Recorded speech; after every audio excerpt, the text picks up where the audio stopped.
Bonjour et bonjour. Bonjour. Et bienvenue dans cette deuxième vidéo de décryptage du Capital au XXIe siècle de Thomas Piketty. Alors pour comprendre ce bouquin, désolé, mais il va falloir commencer par des définitions. Oh non! Et si. Mais attendez, il y aura des exemples, des dessins, des couleurs, et même une petite vidéo de raton laveur. Ah! Déjà, le capital au XXIe siècle. Qu'est-ce que c'est le capital? Aucune idée. C'est une évidence. Eh bien, faux et faux. Parce qu'en fait, le capital est une notion assez vague et on peut la définir un peu comme on veut. Quand même, dans tous les cas, on peut dire que c'est un stock, c'est-à-dire une quantité de trucs accumulés. On le représentera donc comme ça. Quand on dit des trucs, c'est quoi? Eh bien, c'est là en fait qu'on a de la marge de manœuvre. Piketty en prend une définition assez large. Tout ce qu'on peut posséder, s'échanger et se transmettre. Alors d'abord, il y a les trucs physiques, des terres, de l'immobilier, des usines, des machines, etc.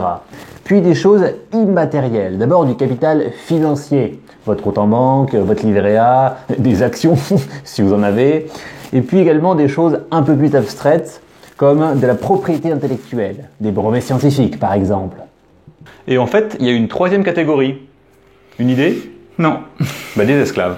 Et oui, il faut savoir que jusqu'en 1860, les esclaves représentaient quand même une partie significative du capital dans certaines économies, comme le sud des États-Unis par exemple. Dis donc, monsieur, est-ce qu'au-delà des esclaves, on ne pourrait pas compter le capital humain? Bah ouais, parce que quelque part, les travailleurs, ils ont accumulé une expertise, des connaissances, qui sont comme un espèce de capital propre immatériel, et ils sont payés pour ce capital. Salut, je m'appelle Kevin et je suis coiffeur de sourcils. Mon capital propre accumulé pendant plus de 30 années d'expérience, c'est que je sais très bien couper les sourcils. Je te loue ce capital pour seulement 22 €. 24 avec le shampoing. Il est malin le petit. Alors effectivement, Piketty fait le choix de ne pas inclure le capital humain. Pourquoi? Parce que par la suite, il va opposer la part du capital et la part du travail dans l'économie. Il va donc mettre le capital humain avec le travail.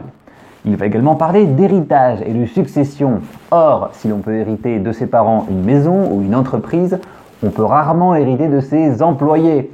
Hors esclavage, bien sûr.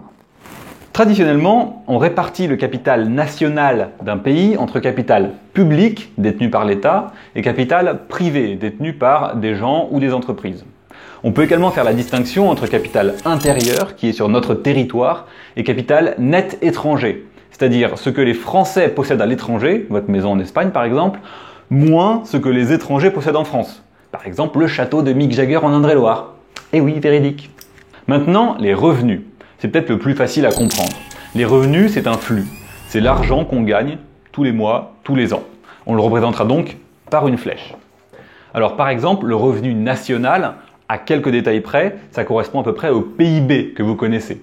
Si la France était un ménage, ça correspondrait à l'argent qui rentre tous les mois sur le compte en banque. Il y a deux grandes manières d'avoir des revenus. Tout d'abord, les revenus du travail. Je travaille, je reçois un salaire. Puis les revenus du capital. J'ai un capital, je l'investis, je reçois plus d'argent. Cela peut être les intérêts de votre livret A, ou alors le loyer d'un appartement que vous possédez et que vous louez, ou enfin les dividendes d'un actionnaire d'une entreprise. Du coup, vous avez bien compris que le capital a un rendement. Un rendement à 5%, ça veut dire que si j'investis 100 €, un an plus tard, je récupérerai 105 €. J'aurais gagné 5 € de revenus du capital. Bon voilà, ça casse pas trois pattes à un canard, mais il fallait s'assurer que les bases étaient là. Monsieur, c'est chiant. On peut voir les vidéos sur le raton laveur là? Ouais, allez.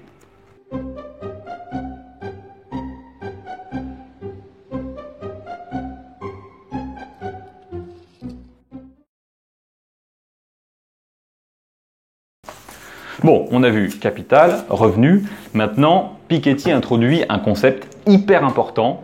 Attention, le ratio capital sur revenu. Il l'appelle bêta. Oui.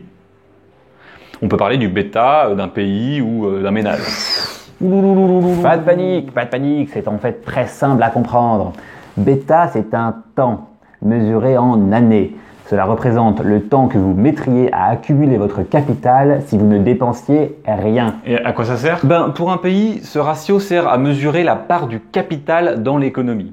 Si bêta est élevé, ça veut dire qu'on a une économie très capitalistique. What? Oui, on va voir ce que ça veut dire. Voilà, la partie théorique est passée. Maintenant, on va juste donner quelques exemples.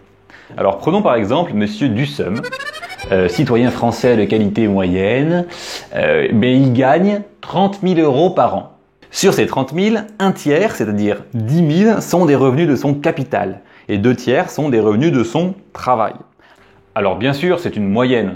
Ça veut dire qu'il y a plein de gens qui gagnent beaucoup moins que ça et il y a quelques personnes qui gagnent beaucoup plus. Maintenant, le capital de Monsieur Dussum, c'est 180 000 euros. La moitié de ce capital est financier, c'est son épargne, et l'autre moitié, c'est du capital immobilier, son appartement par exemple. Encore une fois, c'est une moyenne. Il y a énormément de Français qui n'ont pratiquement pas de capital. Du coup, en moyenne, bêta égale 180 000 sur 30 000 égale à 6 ans. La France, aujourd'hui, a un capital national qui correspond à peu près à 6 années de revenus. Parlons maintenant des rendements du capital. Alors pour fixer les idées, ils sont en gros entre 0 et 10% en fonction du risque. Par exemple, les bons du Trésor français, valeur très sûre, rapportent pas grand-chose, entre 0 et 2%. Un appartement rapporte plutôt 4%.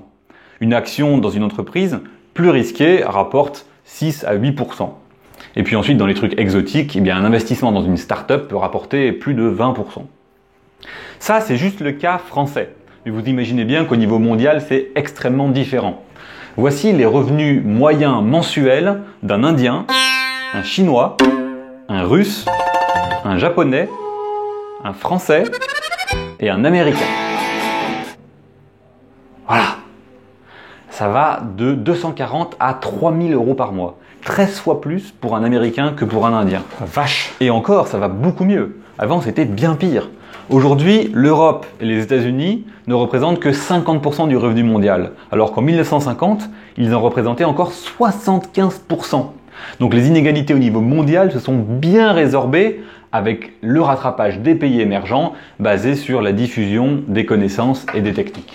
Monsieur, pourquoi vous nous cassez les couilles avec les inégalités si elles se résorbent si rapidement? Et pourquoi tout le monde en parle à la télé? C'est vrai ça. Pourquoi cette impression alors? Eh bien parce que depuis le début des années 2000, en fait on est plus choqué par les inégalités à l'intérieur des pays. Dans chaque pays, la mondialisation a creusé un fossé entre une classe de bénéficiaires et une classe de laissés pour compte, même si son impact a été globalement économiquement positif. Et il se trouve que les inégalités sont plus choquantes quand le point de comparaison est plus proche. C'est pour ça qu'on parle plus du chômeur français que des gens qui crèvent la faim au Nigeria. C'est dégueulasse. Bah ouais, mais c'est comme ça. Et deuxièmement, là on a parlé des inégalités de revenus. Les inégalités de capital, c'est encore quelque chose de différent et c'est le cœur de la thèse de Thomas Piketty et on en parlera bien sûr dans les vidéos suivantes. À la prochaine! Tantôt.